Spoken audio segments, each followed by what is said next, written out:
Master your money. Personal financial workshop on mutual funds, loan management, and personal finance on November 16th and 17th. Register now. Hi hello నమస్తే welcome back to iDream media. ఈరోజు మనతో ఉన్నారు personal finance expert అయిన విజయ్ కరణం గారు. సార్తో మాట్లాడదాం. Hi sir. Hello అండి.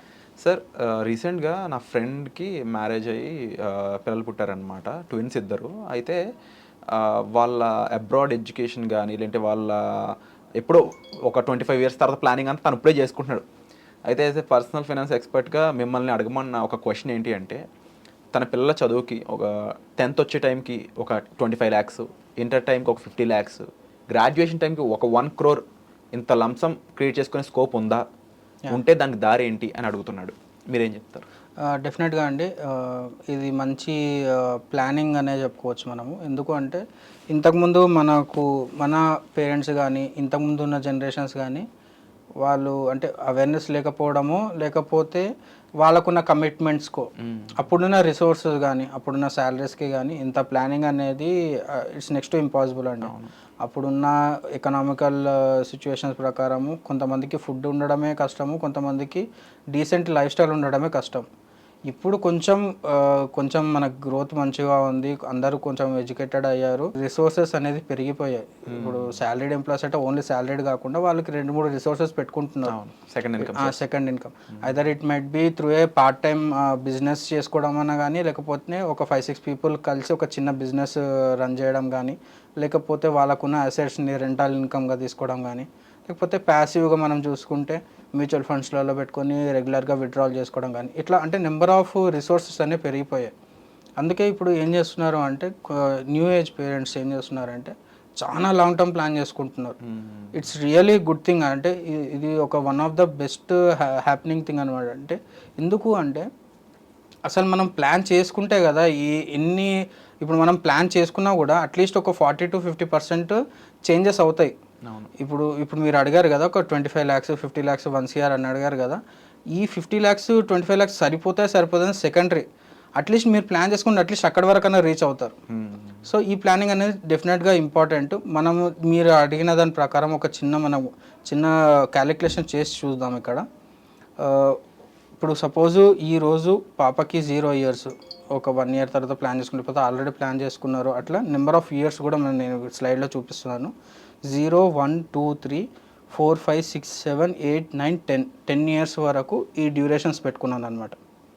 అంటే మీ ఫ్రెండ్కే కాకుండా మన వ్యూవర్స్కి కూడా వాళ్ళ పాపనో బాబో ఏ ఇయర్ ఉంటే ఆ ఇయర్ ఇక్కడ చూసుకోవచ్చు అనమాట. వాళ్ళు పాజ్ చేసుకొని చూసుకోవచ్చు. ఆ ఇయర్లో వాళ్ళు ఎంత అమౌంట్ ఇన్వెస్ట్ చేయాలనేది పైన డిస్ప్లే అవుతుంది. ఒక చిన్న ఎగ్జాంపుల్ ఏంటి అంటే, ఇప్పుడు సపోజ్ 4 years పాపనో బాబో ఉన్నారు. 4 years పాపనో బాబు ఉన్న వాళ్ళకి ఎస్ఐపి వచ్చేసి అప్రాక్సిమేట్గా 23,000 వాళ్ళు ఎస్ఐపి చేసుకోగలిగితే 23,000 till the age of 24 years. అంటే నెక్స్ట్ 20 years వాళ్ళు ఎస్ఐపి చేయాలి. అంటే వాళ్ళ పాపకి మాత్రమే, వాళ్ళ పాప కన్నా బాబు కన్నా జస్ట్ ఈ 23,000 ఎస్ఐపి చేస్తే సరిపోతుంది. వాళ్ళకి ఇంకా వేరే ఏ రిక్వైర్మెంట్ తీసుకోవాల్సిన అవసరం లేదు. ఈ 23,000 ఏం పెంచాల్సిన అవసరం లేదు, అసలు స్టెప్ అప్ చేయాల్సిన అవసరం లేదు. మీరు మళ్ళీ ఇన్ బిట్వీన్ మళ్ళీ లంసం చేయాల్సిన అవసరం లేదు, ఏం చేయాల్సిన అవసరం లేదు. Purely 23,000 over the period of next 20 years. అంటే 4 years ఇప్పుడు ఉన్నారు, ఆల్రెడీ 4 years అయిపోయింది కాబట్టి నెక్స్ట్ 20 years చేయాలి చేస్తే జస్ట్ ఈ 23,000తోని పాపనో బాబు 18 years వచ్చినప్పుడు 25 lakhs వాళ్ళు విత్డ్రాల్ చేసేసుకోవచ్చు. Okay, first step. Second step వచ్చేసి 21 years వచ్చినప్పుడు వాళ్ళు 50 lakhs విత్డ్రాల్ చేసుకోవచ్చు. 21 yearsకి 50 lakhs విత్డ్రాల్ చేసేసుకోవచ్చు. అండ్ 24 yearsకి వచ్చేసరికి 1 crore విత్డ్రాల్ చేసుకోవచ్చు. ఓకే. సో ఈ 3 steps డివైడ్ చేయడానికి ఒక రీజన్ ఉంది. ఫస్ట్ వచ్చేసి 18 years వచ్చినప్పుడు అప్రాక్సిమేట్గా అది గ్రాడ్యుయేషన్కి ఇంటర్మీడియట్కి ఆ డ్యూరేషన్లో ఉంటారు. అంటే 15 yearsకి 10th class అనుకుంటే ఇంటర్మీడియట్ అయిపోయినాక గ్రాడ్యుయేషన్కి ఆ టైంకే ఉంటుంది.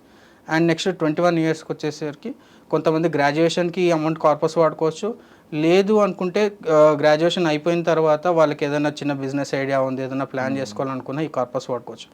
అండ్ 24 yearsకి వచ్చేసరికి ఈ 1 crore కార్పస్ లేడీస్ అయితే వాళ్ళ మ్యారేజ్కి వాడుకోవచ్చు, అంటే పాప మ్యారేజ్కి వాడుకోవచ్చు. లేదు బాబు అయితే తను మాస్టర్స్ చేయడానికి అబ్రాడ్ వెళ్ళడానికి కూడా ఈ కార్పస్ వాడుకోవచ్చు. ఇట్లాగా జస్ట్ చిన్న ఎస్ఐపితోని డ్యూరేషన్ పెంచాం. మన లాస్ట్ వీడియోలో చెప్పినట్లు అమౌంట్ చిన్నదే. 20,000 is small thing for long duration. అంటే ఈ 20,000తోని మనకి 25 lakhs, 50 lakhs, 1 CR మొత్తం 3 గోల్స్ సింగిల్ షాట్లో అయిపోతాయి అనమాట. ఇంకొక ఎగ్జాంపుల్ అంటే ఇంకా క్లారిటీ కోసము, ఇప్పుడు అదే పర్సన్ 10 years ఉందనుకున్నాం బాబుకి, కానీ అతను ఎస్ఐపి చేయాల్సింది 53,000 చేయాల్సి వస్తుంది. 53,000 it's a big thing. Time అనేది ఎందుకు అంటే ఆల్రెడీ అతనికి 10 years వెళ్ళిపోయింది, 24 yearsలో 10 years వెళ్ళిపోయింది, అంటే నెక్స్ట్ 14 years మాత్రమే తన చేతిలో ఉంది. అందుకే మనం టైం తగ్గుతుంటే కార్పస్ పెంచాల్సి వస్తుంది, అంటే ఎస్ఐపి పెంచాల్సి వస్తుంది. అదే టైం ఎక్కువ ఉందనుకోండి ఎస్ఐపి తక్కువనే సరిపోతుంది. అదే ఇప్పుడు సపోజ్ 1 year బాబు ఉన్నాడు అనుకోండి, మీరు జస్ట్ ఎస్ఐపి 15,000 చేస్తే సరిపోతుంది. 15,400 చేసేస్తే మీకు 25 lakhs, 50 lakhs, 1 CR వచ్చేస్తుంది at the age of respective 18 years, 21 years, 23, 24 yearsకి. అందుకే మీరు ఈ ఏజెస్ ఏదైతే ఉందో అది చూసుకోండి. ఒకవేళ నేను డిస్ప్లే చేసిన కార్పస్ సరిపోవట్లేదు అనుకుంటే మీరు ఎస్ఐపిని డబుల్ చేసుకోండి. ఓకే, లేదు ఈ ఎస్ఐపి కూడా మేము చేయలేకపోతున్నాం అంటే అట్లీస్ట్ హాఫ్తోనైనా స్టార్ట్ చేయండి. ఇప్పుడు 10 years ఉంది, 51,000 మేము చేయలేము సార్, మా ఇన్కమే 50,000 ఉంది, 51,000 ఎస్ఐపి మేమేం చేయగలుగుతాం అనుకుంటే అట్లీస్ట్ హాఫ్తో స్టార్ట్ చేసి స్టెప్ అప్ చేసుకోండి. బట్ ఈ కాల్కులేషన్ విన్నాక సార్ ఒకప్పుడు సిచ్యువేషన్ గుర్తొచ్చినాయి అనమాట.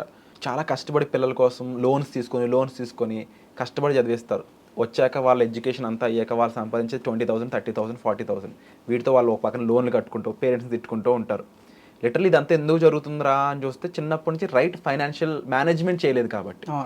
బట్ దాని ఈజీ సొల్యూషన్ ఇప్పుడు మీరు ఇవ్వడం జరిగింది. మేబీ ఈ రీజన్ చూసుకున్నట్లయితే ఫ్యూచర్లో వాడు ఎన్ని తిప్పలు పడి 30,000 సంపాదించాలని దాన్ని చూసుకున్నట్లయితే నేను ఆల్రెడీ వాడికి 1 కోటి రూపాయలు ఇస్తున్నాను అనేది చాలా నెక్స్ట్ లెవెల్ ప్లాన్లో ఉందన్నమాట. ఎగ్జాక్ట్లీ. అండ్ మీరు ఇంకో విషయం చెప్పారు, చేయలేని వాళ్ళ కోసం అని, ఇంకోటి లేని ఇంకా ఎక్కువ చేయగలిగే వాళ్ళ కోసం. వీరిద్దరికి ఇదే ప్లాన్ సూట్ అవుతుందా, లేదంటే డైరెక్ట్ మిమ్మల్ని కలవడం ద్వారా ఇంకా బెటర్ ప్లాన్స్ అనేవి ఇవ్వడానికి స్కోప్ ఉంటుందా? డెఫినెట్గా అండి. ఎందుకు అంటే మనము ఇది జనరలైజ్డ్ చేసి క్యాల్కులేషన్స్ చేసింది. ఇప్పుడు అందరికీ 50,000 ఎస్ఐపి వర్కౌట్ కాదు, అట్లా అని అందరికీ 10,000 ఎస్ఐపి కూడా వర్కౌట్ కాదు. వీళ్ళకి ఏం చేయాల్సి వస్తుంది అంటే కొంచెం లంసమ్ మిక్స్ చేయాల్సి ఉంటుంది. అంటే ఆల్రెడీ కొంత ఫిక్స్డ్ డిపాజిట్లో కానీ లేకపోతే బోనస్ రూపంలో కానీ వాళ్ళకి వచ్చిన క్యాపిటల్ని లంసమ్ని యూజ్ చేసుకొని మళ్ళీ అది ఎస్టీపీ రూట్లో చేయాలన్నా, లేకపోతే బ్యాలెన్స్ అడ్వాంటేజ్ ఫండ్లో పెట్టాలన్నా, లేకపోతే మల్టీ అసెట్ల ఫండ్ పెట్టాలన్నా, ఇట్లా డిఫరెంట్ టైప్స్ ఆఫ్ ఫండ్స్ ఉన్నాయి కదా. అది వాళ్ళ రిస్క్ అప్టైట్, వాళ్ళ గోల్స్ అంటే 3 yearsలో కావాలా, 5 yearsలో కావాలనే దాని ప్రకారం ఆ ఇన్వెస్ట్మెంట్ మనం సజెస్ట్ చేయడం జరుగుతుంటుంది. At the same time long టర్మ్లో ఈ లంసమ్ని ఎస్ఐపిని మిక్స్ చేసుకుంటే ఇంకా ఎంత మంచి రిటర్న్స్ తీసుకురావచ్చు అనేది కూడా మనము డీటెయిల్గా డిస్కస్ చేయొచ్చు అనమాట. That's completely personal. ఒకరికి చెప్పింది ఇంకొకరికి వర్కౌట్ కాదనమాట అట్లాగా. సో డెఫినెట్లీ ఒక బోర్డర్ ప్లాన్ అయితే ఇవ్వడం జరిగింది. బట్ ఇది కూడా చాలా అమేజింగ్ ఉంది సార్. ఎందుకంటే ఒక గైడెన్స్ ఉన్నప్పుడు ఏమనిపిస్తుంది అంటే ఓకే మళ్ళీ మనకి ఎక్కడ సూట్ అవ్వట్లేదో అప్పుడు దాన్ని ఎలా చేంజ్ చేసుకోవాలని అనిపిస్తూ ఉంటుంది. మీకు అలా ఇంకా చేంజెస్ కావాలంటే మీ సిచ్యువేషన్ ఇంకా డిఫరెంట్గా ఉన్నాయి. బట్ రైట్ నో మీకు ఒక పర్సనల్ ఫైనాన్స్ ఎక్స్పర్ట్ యొక్క సజెషన్ అనేది మిమ్మల్ని లాంగ్ టర్మ్లో మీ పిల్లల చదువుకై ఉండొచ్చు, వాళ్ళ పెళ్ళిళ్ళకై ఉండొచ్చు, ఈవెన్ మీరే ఓన్గా ఒక బిజినెస్ పెట్టాలనుకున్న ఇలాంటి డిఫరెంట్ సిచ్యువేషన్స్ ఉన్న వాళ్ళందరికీ ఇది ఒక మంచి సొల్యూషన్ ఇస్తుంది అనమాట. బట్ మీరు చేయాల్సిందల్లా డిస్ప్లే అవుతున్న నెంబర్స్ కాల్ చేయడం ద్వారా మీరు సార్ని డైరెక్ట్గా కలిసి ఆపర్చునిటీ అనేది తీసుకోవచ్చు. రైట్ ఫినాన్స్ని రైట్ టైంలో రైట్ ఆపర్చునిటీ మీరు భావించినట్లయితే మీరు ఎవరి మీద డిపెండ్ అవ్వాల్సిన అవసరం ఉండదు, ఎటువంటి లోన్స్కి వెళ్ళాల్సిన అవసరం ఉండదు. సో దీనికి సంబంధించిన సొల్యూషన్ కోసం వచ్చే ఎపిసోడ్లో మళ్ళీ కలుద్దాం. Thank you so much.